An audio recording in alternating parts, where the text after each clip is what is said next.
to it for those that don't know us. So we're a registered charity. We apply nature-based solutions and other innovative approaches to secure a future where people and nature thrive together. And our focus, we work across Asia Pacific, and we're really about trying to unlock new and different ways of doing conservation, so new thinking, new collaborations. We're very much about fostering tomorrow's change makers and also enabling community-led action on the ground. And our mission is around building resilient communities and reversing nature loss by helping to unlock transformational change. So we've been around for quite a while, and we have a whole big program that I'm not going to go into. The program today that we're sort of going to talk about is the Ghost Nets Australia program, which is 18 years old. I've been involved since the very beginning, sitting on the floor here actually in the big room to set it up a long time ago. And it was created by Indigenous rangers across Northern Australia to tackle ghost gear, which is abandoned, lost and discarded fishing gear that keeps fishing, catching fish, but also then the predators and turtles and other things that, that go in to eat. We've now expanded Ghost Nets Australia, so it still works up north, but we're also expanding it now around the rest of the country to focus on ghost gear hotspots around other parts of Australia. And we do a whole lot of stuff around prevention, clean-up, sustainable disposal, awareness, policy, capacity building and recycling of the gear. And just hot off the press is a new project coming shortly, which is a Opera House Yabby Trap recycling program we're doing with Ozfish, which will start soon, hopefully, when the Rec Fishing Trust gives us a contract. And it's about taking old and unused or illegal yabby traps, recycling them, selling them, and the money we raise goes back into fish habitat conservation and also platypus conservation. So working together, given, you know, the platypus issues with yabby traps. Oops. Ozfish, I mean, you guys already know most of what Ozfish is doing. So they have a tackling litter program as well. They did lots and lots of work in this space all over the country, cleanups. They've got their tangle bins that are out and about.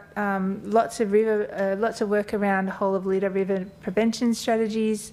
Tackle loop recycling, which we're working with them on, and some fishing industry waste prevention. So we're hoping that what we can do together is take the work that Ozfish has started and the work that we've been doing, bring it together up until developing a national plan for the rec fishing sector on how we deal together and how we drive the process to address litter and ghost gear around the country that comes from rec fishing. So the workshop today is to start the conversation with rec fishers to develop a national plan of action to tackle fishing-related litter and ghost gear.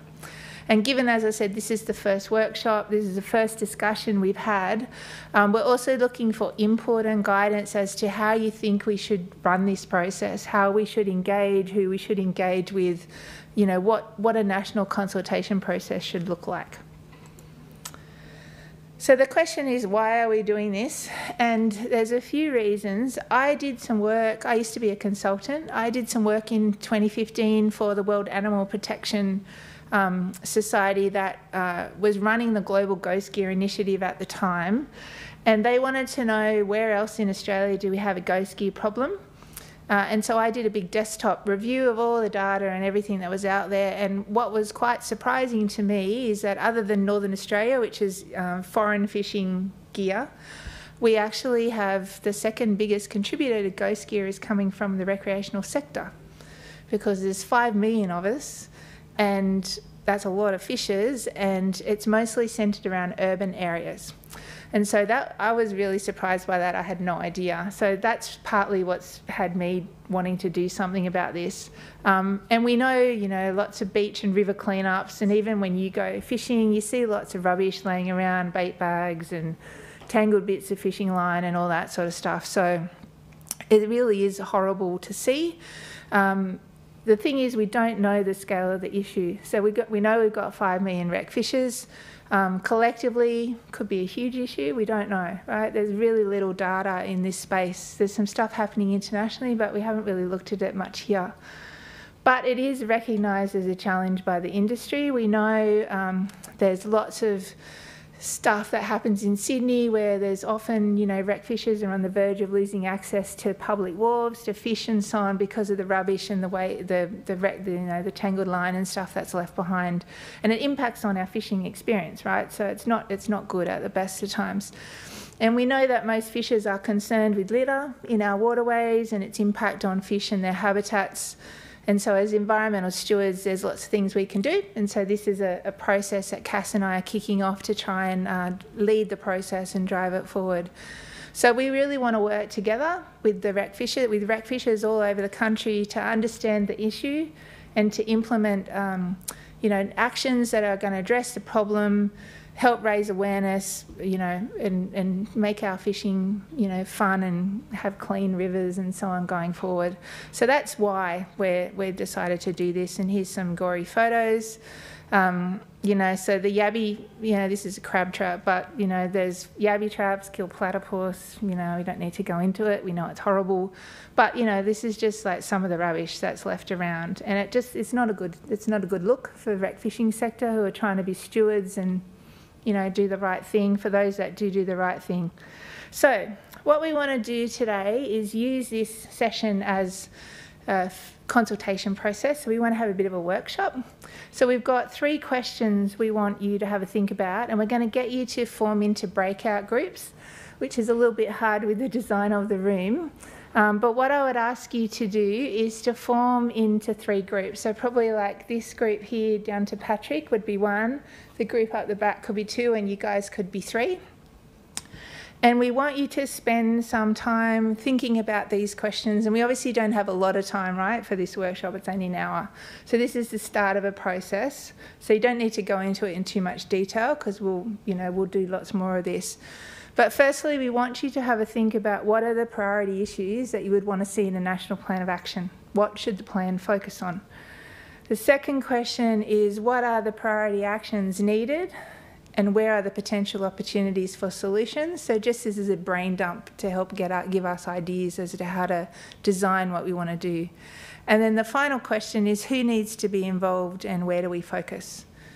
So that's the plan for the rest of this session. So if I can get you to form into breakout groups, we've got some wonderful Ozfish people that are going to facilitate. There's butcher's paper at the back. We don't have tables, but we're allowed to put the butcher's paper on the glass. So we've got blue tack. So if I can ask each Ozfish person to go and grab a few sheets and put your paper up on the glass, and maybe we just have 1, 2, 3 down the back, and I'll get you guys to work through those questions. Before we start though, does anybody have any questions of me or Cass? Yes, Patrick.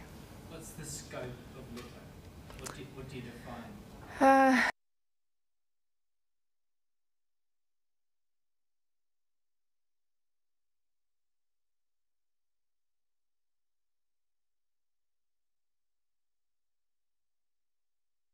How do we want to take this?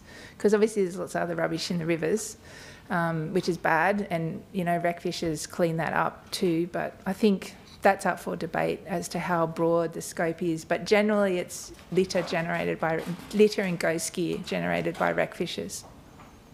That's the bit I was interested in. Yeah. So definitely ghost gear, given I'm Ghost Nets Australia. So yeah. So if you can go into your groups, and that'd be good. Yeah, you can put your chairs in a circle. Or...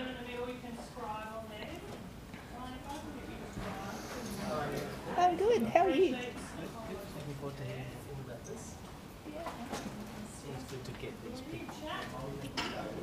Some great sessions. Cam's going into tennis to do something. Sorry? Don't you two know each other? Yes, we do. We used to be on one of the old New South Wales Fisheries boards.